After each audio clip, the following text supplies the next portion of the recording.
Hello, I'm Mayor Phil Goode with your weekly update. Prescott City Council meeting days are always very busy, and this week is no exception. We'll start our 3 council meetings on Tuesday with an executive meeting at 10 a.m. We'll be discussing several items with our attorneys. Obligations relating to development agreements for Storm Ranch and Yavapai Hills, a law regarding public documents that are exempt from public inspection, an agreement with Canyon Aero Connect and potential property acquisition, and possible land acquisition in areas surrounding the airport, and updates regarding dispute resolutions. It may be a long meeting. The Prescott Regional Airport is an important part of our local economy. During our 1 p.m. study session, we'll receive an update on commercial air service from Airport Director Dr. Robin Sabata and Volair Aviation Consultant Mike Mooney regarding national and local trends, opportunities, and challenges. We will also receive an update from staff on vehicular neighborhood access. This will provide council an overview of how neighborhoods are designed and include members of our community development, fire, and public works departments. Council is especially interested in the regulatory considerations regarding emergency egress and ingress, what is required, and how the various departments work together with the development community to ensure projects are built in accordance to standards. We'll also be hearing more about participation in fire-adapted community policies. A presentation that is more in-depth regarding this topic will be offered in June.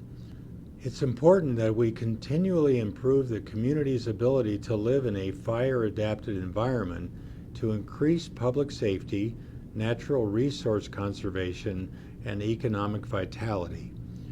During the voting meeting, which starts at 3 p.m., we'll be voting on an application which requests that the No Name Creek in the Granite Dells be renamed to Elizabeth Creek in honor of Elizabeth Ruffner.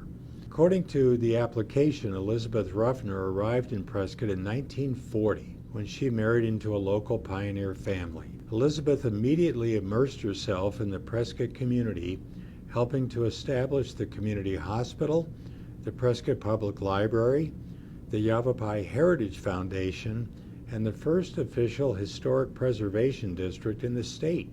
If you're a fan of Charlotte Hall Museum, you can thank Elizabeth for leading the campaign to move the Bashford House to the museum grounds. This home was originally built in 1877 on the corner of East Gurley and Pleasant Street and was considered to be an excellent example of Prescott's Victorian architecture.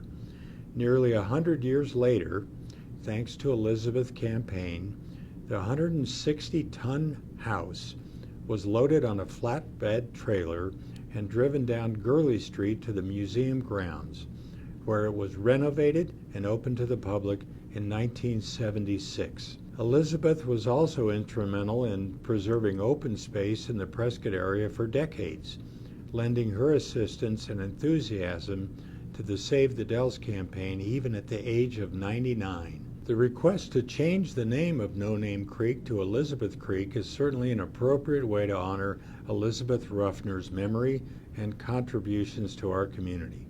April is Water Awareness Month, and it's also the time of year that watering restrictions are going into effect. Please do your watering outdoors before 8 a.m. or after 8 p.m.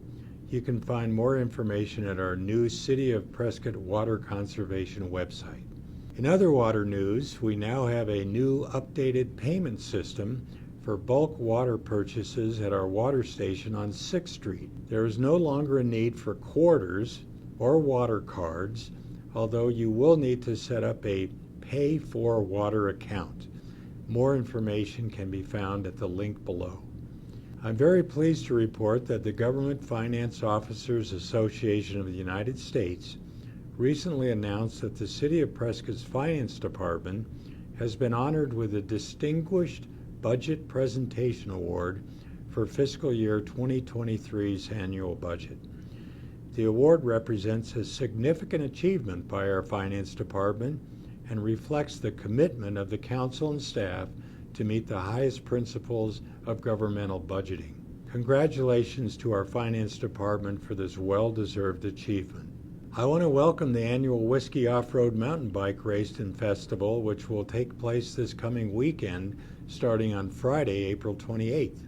This is a live race event, and riders will be moving at high speeds through downtown streets. Specific street closures will be in effect at different times and locations throughout the weekend. Please see the link below for further information. I'm Mayor Phil Goode. Thank you for watching, and we'll see you again next week.